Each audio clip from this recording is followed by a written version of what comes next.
How's it going, guys? Welcome back to S3M2 Football and welcome to today's preview video. For this one, we're looking at some action taking place later this week on the 14th of October in the UEFA Nations League. For this one, we're off to Belgium as we find Belgium hosting France.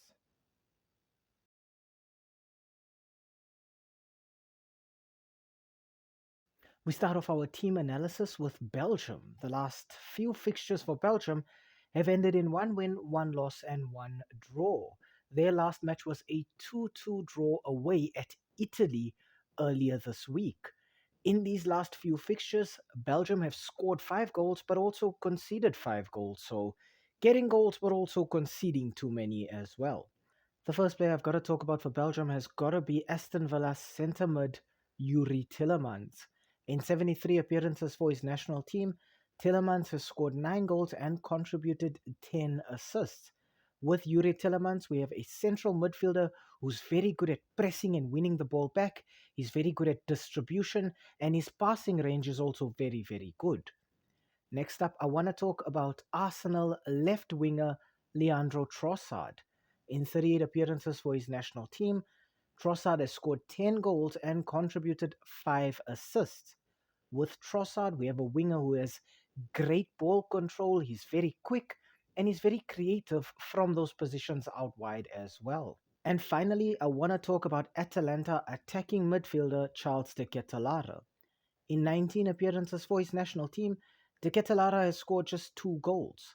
But I think when we look at him, we see a player who's got very good dribbling ability, he's very direct, and he's got good vision as well. So I'm expecting to see De Ketelaere contribute in this match, either with a goal or an assist.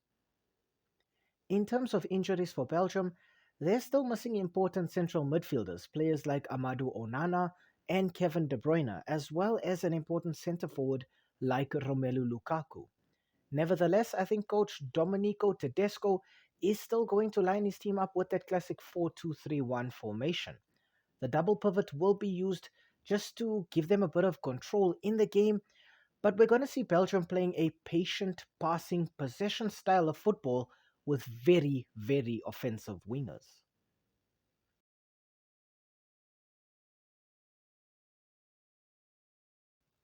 Next up, we look at France. Now, France's build-up coming into this match has ended with 2 wins and 1 loss.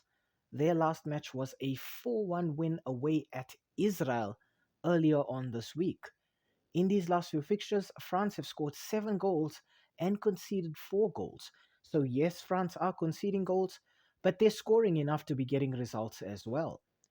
The first player I'd like to talk about for France has got to be AC Milan goalkeeper Mike Maignan.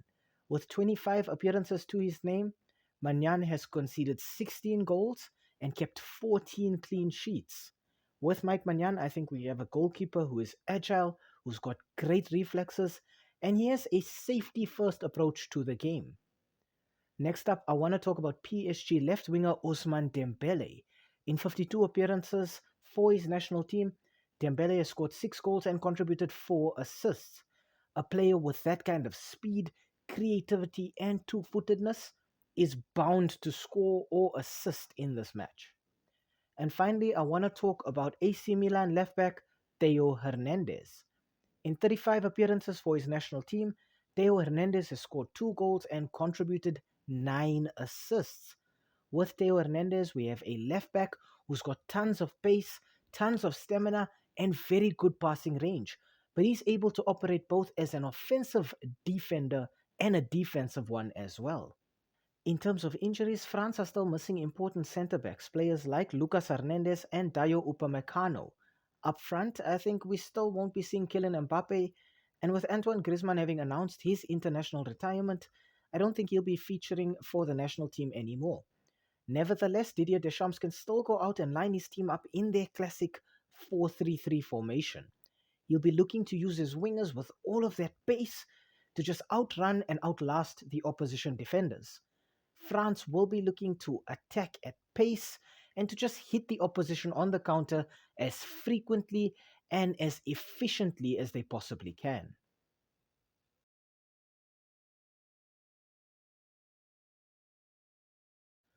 Okay, on to the head-to-head and the S3M2 verdict. Now, the last 5 meetings between Belgium and France have ended in 1 win for Belgium and then 4 wins for Les Bleus. In these last 5 fixtures, Belgium have scored 6 goals while France have scored 10. So those stats alone overwhelmingly favor France. If we look at the group that these teams find themselves in, Italy lead the way on 7 points, with France second on 6 points, while Belgium are in third position on 4 points. These two teams are gonna want to win just to apply pressure on Italy in top spot and just remind them that this isn't their group to win. Belgium gave themselves a massive lifeline against the Italians by drawing 2-2 after finding themselves behind very early on, but they need to make use of it right now. Belgium have been this team that just knows how to keep the ball, play with possession, dictate the play, but against a team like this, against this France team in particular, that just has the ability to cause chaos in your midfield, win the ball from you, sort of pick the pockets of your attacking players, and then just counter attack with massively quick players like Dembele, like Bradley Barcola, I think it does start to get a little difficult for Belgium in this one. I think it is also important for us to remain aware of the individual battles in this one in particular. I think France's wingbacks here, Jules Koundé on the right and Theo Hernandez on the left, are players who love to get forward to support the attack. But against this Belgium team where their greatest asset is their wingers, these two players are going to be up against players like Trossard, like Jeremy Doku, players who want to get at them, who want to punish the opposition. So these players need to be careful where if they go forward, they don't leave too much space behind them for those pacey Belgian wingers to take advantage of. I think when we look at France's midfield as well, in the heart of their midfield, they're very physical and they're very solid. Real Madrid duo Chouameni and Camavinga are always looking to hound and harass the opposition players for the ball and then just win it back and cycle it forward to the attacking players. I think we're certain to see goals in this one, particularly from France. This is a team that likes to get at you, they like to move forward, they like to attack you. I do think Belgium have a lot to offer here as well. I think maybe playing at home gives them a bit of a confidence boost, but I don't think it's enough to overturn the overwhelming odds that have been stacked against this team. My final scoreline prediction here is going to be Belgium 2, France 3. I actually think that Belgium will be scoring here, but I think France just have all of this firepower, all of these players that can get finishes from anywhere and everywhere. And then you couple it with the fact that France have very solid centre backs as well. Despite missing players like Lucas Hernandez and Upamecano, they still have Saliba at the heart of their defense and Ibrahim Konate as well.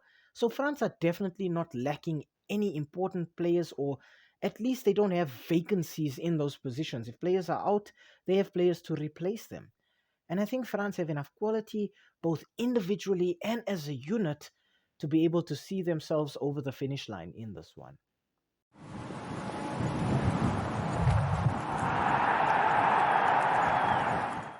Hi, thank you for making it to the end of this video. We really appreciate the watch time. And the fact that you took some time out of your day to spend it with us talking about the sport that we all love. If you enjoyed the content, why not, drop a like down below or comment in the comment section. Maybe even consider subscribing to the channel. And I mean, while you are here right now, have a look at some of our old videos too. They should be appearing on the screen right now, along with that subscribe button. So you know exactly what to do. Thank you so much. It really helps with the YouTube algorithm. And have a great day out there. And we hope to see you again very, very soon. Thanks. Stay safe.